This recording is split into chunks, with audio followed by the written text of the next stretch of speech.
Hi guys, welcome back to another video on my channel. This is my review of the Real Madrid Inter Milan game yesterday morning. Now, unfortunately, I was slightly asleep during this game. I was really tired, so a lot of things probably slipped past me, so this won't be as thorough a review as I normally do. So I'll start by telling you the lineup. So Keylor Navas started in goal. Then it was Pepe, Ramos, Marcelo, and Danilo as the back four. The two holding midfielders were Casemiro and Cruz, and it's just worth noting that Casemiro was dropping back slightly deeper, and he was doing most of the defensive work, and then once he won the ball, Cruz would take over. Right in front of them was Bale in the middle, Isco on the right, and then Ronaldo on the left, and up front was Hesse. It's also worth noting that Modric, Illarramendi, and Benzema were all absent, didn't play any time, even off the bench due to slight muscular injuries and just little knocks. So the game started, for Real Madrid at least, sort of shaky, and it wasn't necessarily because of pressure that Inter Milan were putting on them or quality attacking play from Inter Milan. It was just more that Real Madrid didn't settle in and find their feet, and part of it could be, originally at least, for the first 4 or 5 minutes, that Casemiro was sort of settling into the rhythm of the game, and so in my opinion, there was three things that got Real Madrid back on track, and three things that sort of lasted throughout that entire first half and really jump-started Real Madrid's game. And that was certainly, once Casemiro did settle down, he had immense energy and he was doing very well to win the ball or at least apply immediate pressure on Inter Milan. One thing that I noticed was Inter Milan were being pressured very high up the pitch and they weren't being allowed to get in deep into Real Madrid's half. So that was certainly down to Casemiro's work ethic and his energy that he had in midfield. Once he won the ball, then it was Cruz's job to get a hold of it in good positions in space and ignite the Real Madrid attack. And that's exactly what he did. His distribution was very, very good in the first half. He was one thing he was doing more than in the other games, and this was probably because of the absence of Modric, is he wasn't playing short and combining in midfield, but he was getting early balls out wide, especially to Isco and Ronaldo. Bale was slightly isolated in the first half, and Real Madrid were attacking with a lot of pace to start the game. The last thing that I want to say about Ronaldo's involvement, from early on, like I said, he was dropping deep to pick up the ball, and he did excellent throughout the game in getting the ball in space, especially from Cruz, attacking the defensive line, and either passing through, which he did on a number of occasions, or going for the shot. And in the first half, actually, Ronaldo did come off at halftime. Ronaldo had a ton of chances, and if not for the fantastic goalkeeping of Handanovic, probably could have had a couple goals. And that's one other thing I just want to talk about quickly here in the first half too, and it's not a Real Madrid point, it's about Handanovic. He was superb. He was really, really good. The only reason that it ended up 3-0 was certainly because just the quality of chances that Real Madrid did end up fashioning. But in the first half, aside from, I believe, Hesse, he scored in the first half and it was 1-0 halftime. That was the only time that he looked even slightly shaky. He didn't even dive on the shot. So let me just quickly talk about the goal too then. So it was a lovely, it was about 22nd minute I think. Lovely combination on the left side with Marcelo. Marcelo swept the ball across the box to Hesse, who brought it down. He cut inside the first defender and then just sort of curled it, or more like whipped it right into the near post. Handanovic didn't stand a chance. It was a lovely goal, and like I said, it was the only time that Handanovic looked even slightly shaky. So that pretty much wraps it up for the first half. I'll just mention a bit about Isco, who did end up winning the Man of the Match award, and he played, I think he played almost right until the end of the game. He was slightly out of it in the first half, but when he did get the ball, he was as usual. I mean, his touches were fantastic, his ball control was good. Bale as well. He was more isolated than Isco, and he didn't really add too much to the game. In fact, you hardly would have even known he was there. It wasn't like he was doing a great deal on the pitch, so that was a bit unfortunate. He also exited the match at halftime. But overall, the first half was exciting to watch because there was a lot of pace. At one point, it was kind of counterattacked by Real Madrid, counterattacked by Inter Milan, and it was sort of back and forth like that. Unfortunately, outside the first 20 minutes, Inter Milan really didn't show much of a cutting edge, so there was never really any pressure on Keylor Navas. I don't think that he made really a save in the first half. He might have made a couple catches. Alright, so we'll talk about the second half now, and this is where it gets kind of interesting. I'll just tell you who came on in the second half. So, let me just find it because I can't remember. Okay, so Lucas Vazquez came on for Bale, and Isco shifted into the Bale position right behind the striker. Cheryshev came on for Ronaldo. Nacho and Varane came in for the center backs, and making his debut was Kiko Casilla, who came in for Navas. So I'll talk quickly about Casilla because he was the real, I guess he was the main point from the second half, was his debut, and he actually did quite good. And it wasn't like he had to make these incredible reflex saves or anything, but in terms of catching the ball and commanding the area, he looked much stronger than Keylor Navas, which is obvious. I mean, Kiko Casilla is 6'5", and I believe Navas, I don't even know if he's 6 foot. He might be 5'11". So there's a definite difference in stature of them, and obviously Casilla is quite a bit stronger. But he did well coming out off his line, picked up a couple through balls, diving to the ground. He grabbed a couple crosses out, and actually, one thing I really liked, and he was good at igniting the counterattacks as well. When he got the ball, he was looking up quick, and he was playing the ball wide with a throw to start Real Madrid off on the break. So that was really good to see. In terms of Nacho, again, for about the third straight game, he went in, he did his job, and he left. I mean, like I always say, there's not much flair to Nacho. There's not much panache. He just gets in, he does his job. He's a good worker, and so he didn't make any mistakes. Varane. Now, he did get forward. He scored the second goal. It was a cross from Isco on the right side into the box. Varane had stayed up from the corner, and he just sort of, it wasn't really a tap, and it was actually a good finish. Little volley, side foot volley from maybe 3 or 4 yards outside the 6-yard box. So it was a striker's finish for Varane, so that was always nice. He didn't have a ton of defensive work to do either, though. I believe at one point, that's the other thing. James Rodriguez, now he came in at quite a bit later. I didn't mention him because I didn't see his name with the halftime substitutes, but he did come in, I want to say about the 75th minute, and he came on for Isco, I believe. Now, right when he came on, about a minute into it, he had a free kick from about the middle, maybe about 28, 29 yards, and he whipped it nicely low around the wall and it forced Handanovic into another great save. And then maybe about 5 minutes later, he got another free kick opportunity, and this was slightly on the right side, just a bit, and slightly closer in as well, maybe 25 yards, but on the right. And he just curled it beautifully top corner, over, around the wall, right into the corner. If you haven't seen it, it's well worth looking at. It was an unbelievable free kick. Really, really, really good. Aside from that, he didn't do too much, but of course, it's his first game. I think he's been training 2 days, and it was a lovely way to start the season for him.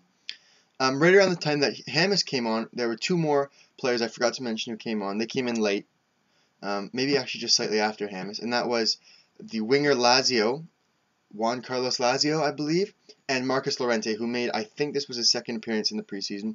Neither of them really had a chance to do anything. In fact, right by the end of the game, I was falling asleep. Like I said, I was really tired, so I wasn't paying too much attention. But, yeah, those were the substitutions in the second half. Now, I want to also talk quickly about Cheryshev and Vasquez, because to me they seem to be the backups for Ronaldo and Bale, which makes sense.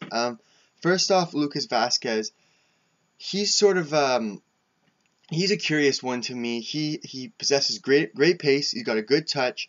He's proved he can play week in, week out with Espanyol. It's just a question of, can he bring a higher level week in, week out. Obviously, he's not a starter.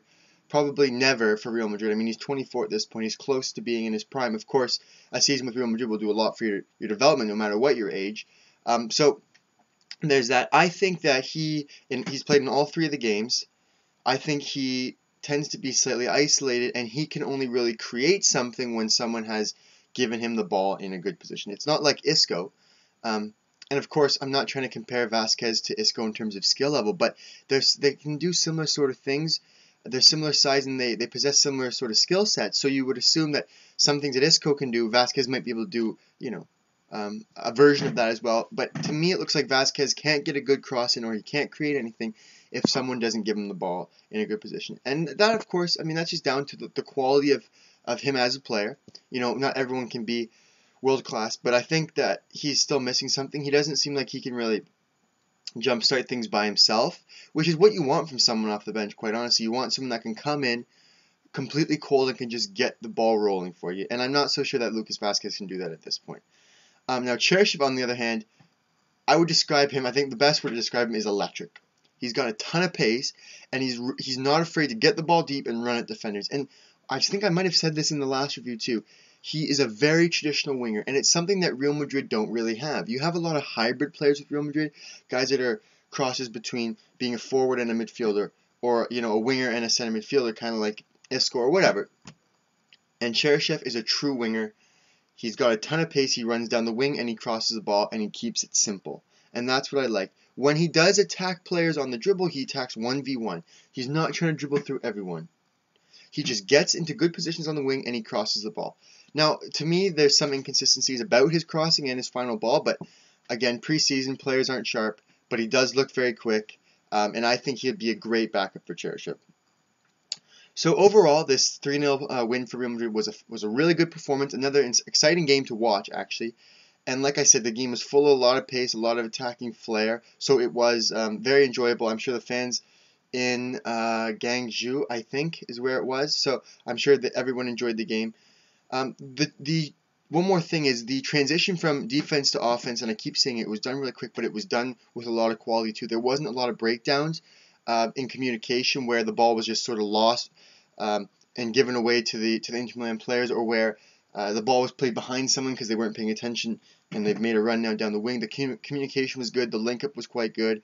The only thing that was just slightly lacking was the finishing. I mean, like I said, Ronaldo could have had a couple goals, and that will just come with more game time. So overall, it was a good performance. I'd give it like a 7.5 out of 10 for Real Madrid. I thought it was really excellent. Now they play AC Milan on Thursday in Shanghai, and that's going to be, I think it's 8 or 8:30 Eastern time. Not positive. I'm just going to give you a couple thoughts on where I think Real Madrid's season is headed at this point, and this is not so much based on the fact that they've just won 2 great games and now I think they're going to win all the titles, because it's the 3rd game of the preseason. They've got a ton more work to do, but how I sort of see things lining up, I think, and this is just more my, like I said, this is more my opinion than based on any knowledge or anything I've read, I still think that Isco is going to have to play second fiddle to James. And Isco, to me, I don't know that he's going to get a starting role unless there's another injury to Modric or James or whatever. I think at this point, James is a better player, and although Isco can be really impactful, I think back to Isco of last year, and yeah, he was great for stretches, but he can still have a tendency to be just sort of out of the game, and part of that's down to his decision making. It's not quite good enough, in my opinion. I think a lot of the time he tries to dribble when he should pass, and he tries to pass when he should dribble. It's that sort of thing. James, to me, he knows his own identity a bit more. He's much more assured in where he is in the pitch. I mean, to me, he looks like he knows what he's doing. At every moment, James is in control. When he gets the ball, he knows exactly what he's going to do. To me, Isco's still a little bit of a reaction type of player where he sees the situation and reacts. James, to me, he's always looking ahead. He's got, to me, better vision, better awareness, that sort of thing. So I think James will still have his starting role, and probably on the right, so it will be a combination of Ronaldo left, Bale centrally, and James on the right, which sounds fantastic to me. So I do think James will have that role. I think it would be completely insane not to give Isco a ton of minutes, though, and maybe even a rotation role through the midfield.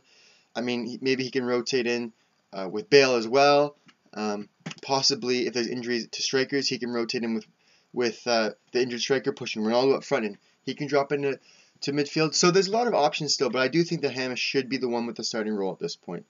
The other sort of positional battle is between Hesse and Benzema, and there's no comparison in terms of quality between Benzema and Hesse. Benzema is leaps and bounds ahead, but if there's one thing that Hesse has, it's a desire to get better. I've read a lot about his work ethic. He trains a ton. When he gets out on the pitch, he works really hard. And how he played yesterday, I mean, it looked like that 2013-14 version of Hesse, who was a game changer. And if he can bring that off the bench with with a little bit of rotation with Benzema, so there's some competition there, I think it'll be fantastic for Real Madrid. He looks really good to me. He looks quick. He's quite strong. So that all bodes well for Real Madrid.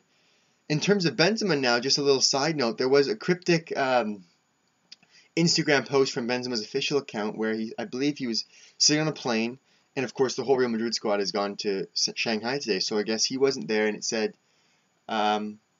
say bye to the past, or leave the past behind. It's something like that.